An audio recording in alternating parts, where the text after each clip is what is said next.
Hello my friends. My name is Bot Mathematician, and this is Holomancer.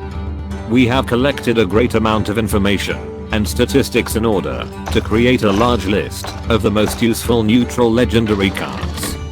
I will be grateful if you like this video. What? Neutral legendary cards are an important and versatile component of the game. In the standard format we have 47 neutral legendaries. And we are receiving 5 more new ones after the release of the new expansion. I should point out that in the past each set had 11 neutral and 9 class cards. Everything changed after the release of Ungoro. In this set, each class received 2 cards. The total number of legendary cards has also changed from 20 to 23 cards. Every week I process the results of different meta reports and calculate the popularity of decks, strong archetypes, and cards in ladder game. This list contains information from all ranks including the legend rank. Our main task is to show you the most popular and necessary neutral cards for the game, and to help you properly invest your dust. To get started, let's quickly look at the first 10 best cards. Bring up the arties! A new trophy! Greatest virtue is patience.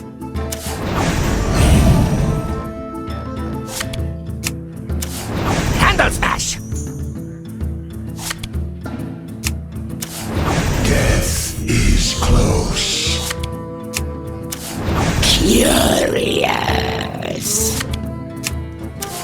This jungle hides many secrets. Your soul is in my hand. Onward, friends, to adventure!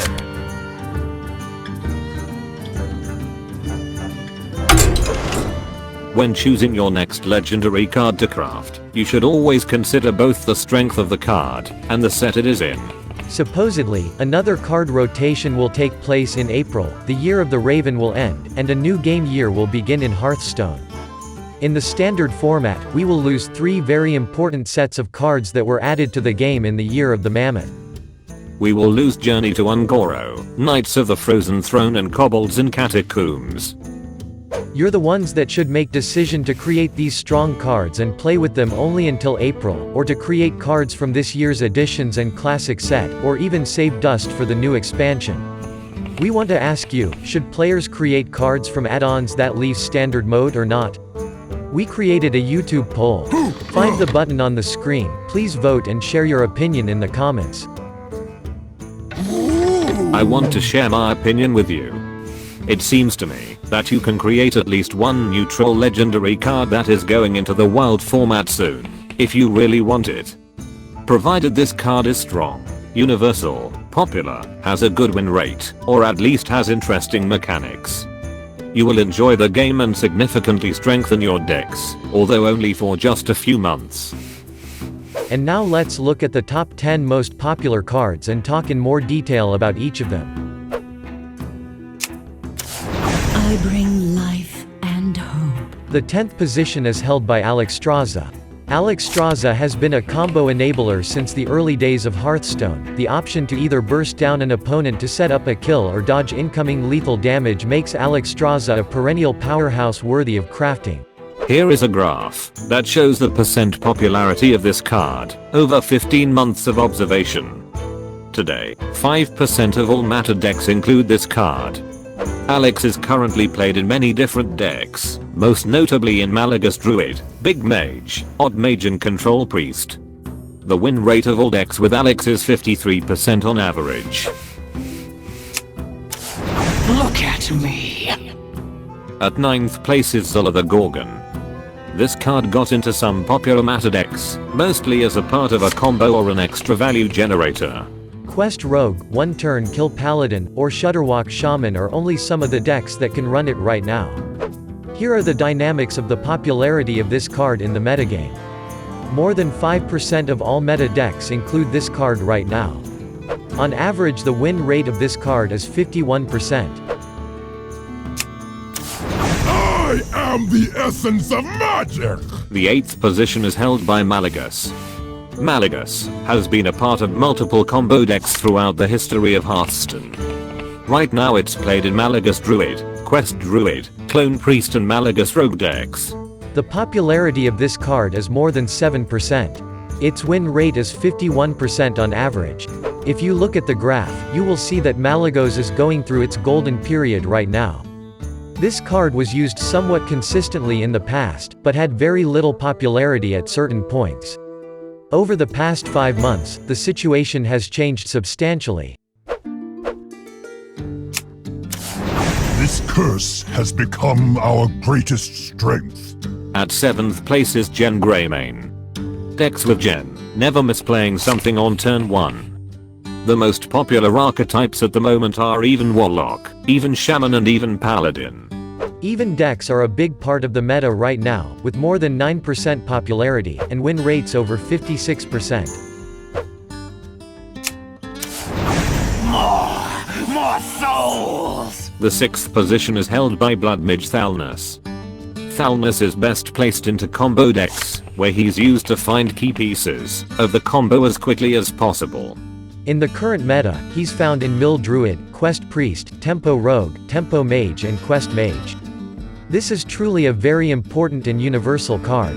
Thalnos has found a place in the decks of all classes except Hunter and Warrior, and he has 10% popularity. Today, the win rate of all decks with Thalnos is 49% on average. I will silence their screams. At 5th place is Baku the Moon Eater. Surprisingly, it turned out that both even and odd decks are viable. Baku's upgraded hero power has found a home in some of the meta decks. Nearly all of the hero powers are incredible when upgraded, and so odd decks are played in Rogue, Paladin, Warrior, Hunter and even in certain mage archetypes. Baku is still more popular than Gen. More than 13% of all meta decks include this card right now. On average its win rate is 56%. Time's up, let's do this! The 4th place is held by what may be the most aggressive and unstoppable card in the metagame, Leroy Jenkins. The massive charge damage makes this card a powerful finisher for a long time. Leroy playing in many popular aggro decks such as Odd Rogue, Odd Paladin and Zoo Warlock. If you look at the graph, you will see that Leroy has maintained stable popularity over the past 6 months. The popularity of this card is more than 16%. Its win rate is 56% on average. Unity, precision, perfection. In spot 3 is Zilliax. Immediate board presence and healing makes it a mainstay in many decks. Almost 17% of all decks include this card. Zilliax does multiple things well. It offers healing and can often remove 2 minions while gaining at least 6 health. It is no surprise that this card finds a home in the popular archetypes of Hunter, Priest, Warrior, Rogue, Warlock and even Paladin and Shaman. Warriors of the frozen wastes, rise. In 2nd place is the Lich King. This legendary card is playable in many popular mid-range and control decks and archetypes. Even in some decks, where he's not considered a staple, you can often throw him in as filler, if you're missing a late game card. He found his place in the popular decks of all classes except Rogue. More than 19% of decks include this card right now. The win rate of all decks is 54% on average. This is an incredible result. Unfortunately, this card will not be able to be enjoyed for much longer. Truth is found in death. And finally, the card in 1st place is Prince Keleseth. Keleseth is the most popular legendary card in the game right now. His primary home at the moment is in several mid-range and tempo decks. The most popular of them is Zoo Warlock, Deathrattle Hunter and Shudderwalk Shaman. Every 5th meta deck includes this card right now. From a power perspective, this is one of the highest win rate cards in the game when drawn in an opening hand. And we cannot forget about the most unique card in the game.